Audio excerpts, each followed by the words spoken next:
5 বার যখন চলবে মেশিনটা তখন অটোমেটিকলি স্মুথনেস বেড়ে যাবে, কোয়ালিটিও বেড়ে যাবে। আমাদের যে মিস্ত্রি সে অত ভালো নয়, এটা মুড়ি মেশিনের মিস্ত্রি। এখন এই নতুন নতুন হালকা হালকা বাতাসা কিছুটা শিখেছি। আর সাইট্রিক বা এই ধরনের যে বাতাসা জিনিস সেগুলো প্রতিদিন কেমন হলো?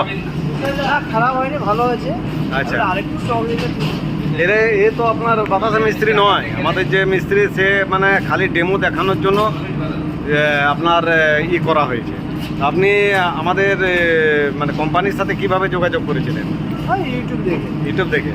তারপরে এখানে এসে কেমন লাগলো আপনাদের কারখানা, আমাদের ব্যবহার? খারাপ নয়, আচ্ছা। তো এই যে আমাদের বাতাসাতে যেভাবে আপনারা তো হাতে তৈরি করেন মনে হয়, তো হাতের যে পাক আর আমাদের মেশিনের যে পাক আপনি তো দেখলেন কিভাবে তৈরি করলো, তাতে কি মানে ফারাক কি বুঝছেন আপনি?